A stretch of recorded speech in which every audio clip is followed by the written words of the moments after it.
Repare, o Lira foi eleito pelo Bolsonaro. O Lira é a representação daquilo que a gente convencionou chamar de centrão, porque a gente gosta de chamar de coisa grave, mas é uma coalizão de picaretas. Tem gente boa, tem gente mais conservadora, e eu tenho profundo respeito pela diversidade do parlamento e até pelo Lira, que é muito hábil, que é muito, enfim. Mas a questão básica é o seguinte, que a pedagogia da chantagem, do toma lá da cá, da roubalheira, virou a linguagem, e o Lula chega, ao invés de enfrentar isso, concilia, mas nem tenta. A turma do PT se zanga, mas a minha questão é assim, nem tentaram.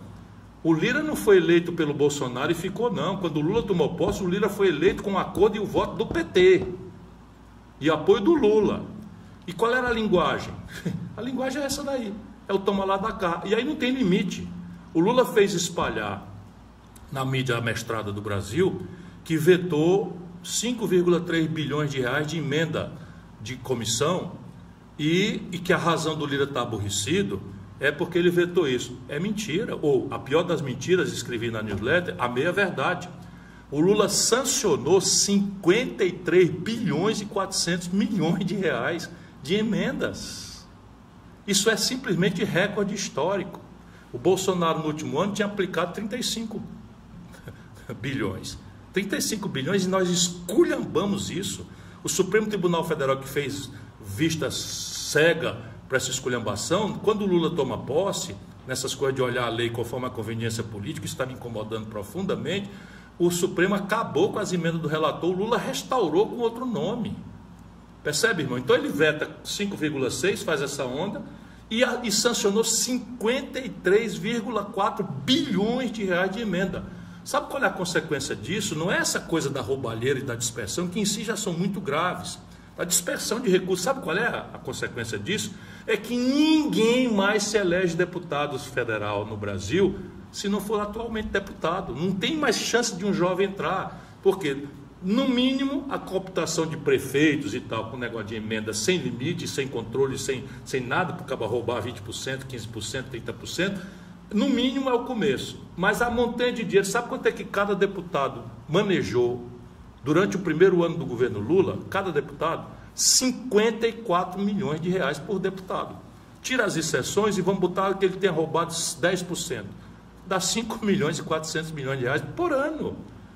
Só que agora aumentou muito a coisa. Então, repare, é uma distorção, é uma depravação orgânica, e a elite dizendo que é assim mesmo. Eu estou em pânico, ou não estou em pânico, eu virei agora só um crítico, né? Mas você quiser chegar lá para mudar isso, depois do que o Lula está fazendo, vai ficar difícil. Mas tem como mudar. Como? É uma obviedade.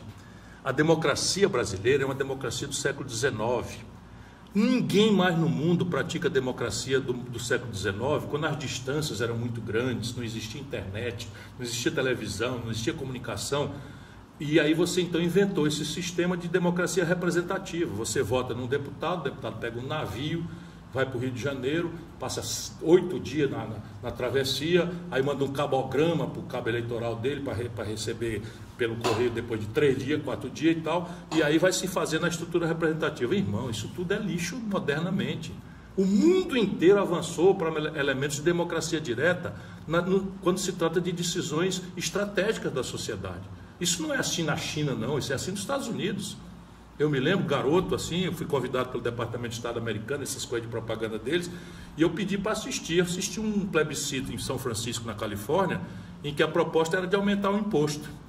Eu digo, vai tomar uma surra. E deu 70% sim, para aumentar o imposto, porque lá esse imposto era vinculado ao financiamento da educação.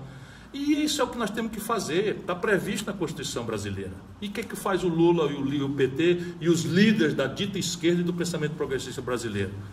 Abandonam o povo no dia seguinte da eleição e passam a jogar o jogo dos barões da gestão da economia, o jogo do orçamento com os picaretas do Congresso e o jogo identitário com essa converseira mole aí, só papo furado em assuntos graves, mas que são de terceira geração na agenda identitária. Isso é o que está acontecendo com o Brasil. E o Lula vai passear por aí. Vai dar merda. Eu estou avisando que vai dar merda. Já está dando.